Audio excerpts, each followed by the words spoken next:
Your mind is the central processing unit of your life.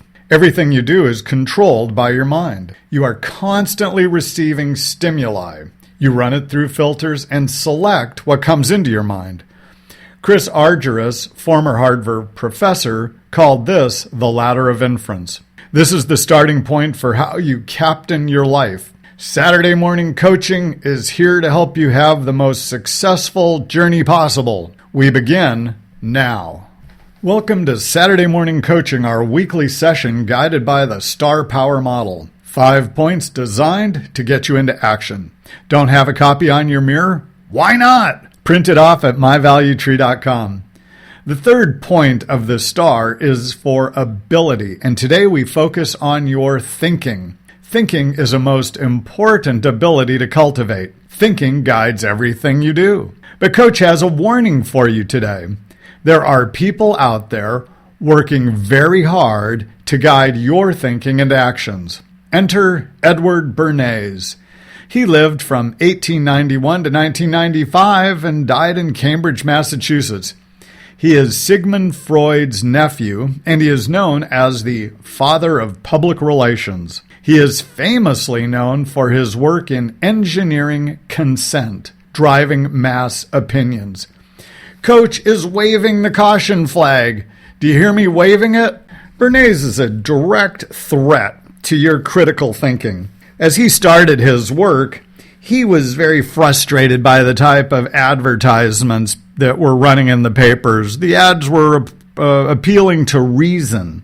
And he felt, based on the work of his uncle, Freud, that people were not motivated by reason, but rather by subconscious forces, such as sex, security, aggression, self-preservation. And if you spoke to those motivators, you could start to guide what people did. Well, thinking is an ability that can be improved. You know, what Bernays is doing is trying to appeal to what I would call emotional thinking. Emotional thinking is not critical thinking. Let me say that again. Emotional thinking is not critical thinking. We're going to be talking about what is critical thinking and how do you improve your ability to think critically. Because Coach believes for you to be successful at work, in life, with your family, your efforts are aided when you come at life as a critical thinker, not an emotional thinker. Let's talk about some of the projects Bernays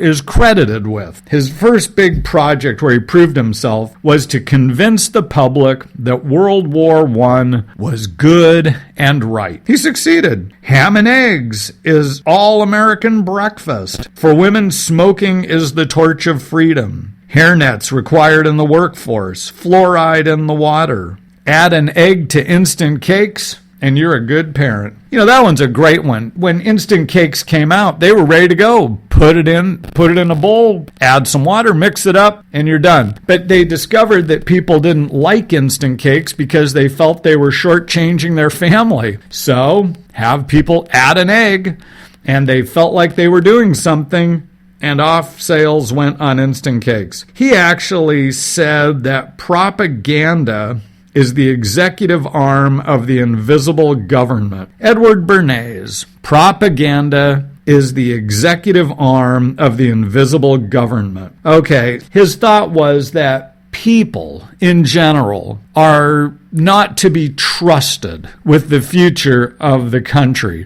That we needed to create an illusion that they were doing something, but really that their decisions were guided through this process called engineering consent. Consent means I agree. Engineering consent means that someone is out there actively thinking about how to frame issues to get you to agree. Something else he was credited with, sex education is necessary. And he was the one who really drove home that presidents need publicity. Okay, so Edward Bernays has been an active player in our world, but he is driving everything through emotional thinking, through deep-seated motivators that are buried in people. But again, emotional thinking is not critical thinking. This subject is so large that we're going to address it over a number of our Star Power coaching sessions. I want to share a few thoughts with you here.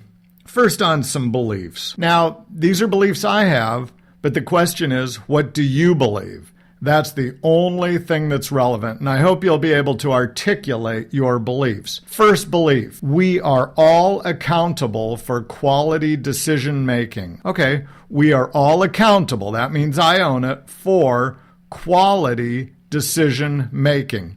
Now, especially if you're at work, what do you think about that? At work, you're getting paid to make decisions. How good a decision are you making? I believe we're accountable for the quality of our decisions. Or what about this? Sloppy thinking delivers sloppy results. Sloppy thinking delivers sloppy results. Do you agree with that? If you do, great. If you don't, what would you offer as another way of addressing this? So if sloppy thinking gives us sloppy business results, the question is, can we improve our thinking? And the answer is yes. And that's why next time we're together, we'll start talking about what critical thinking really is. Now, if you want to prepare for the next time we're together, go to criticalthinking.org. That's criticalthinking.org.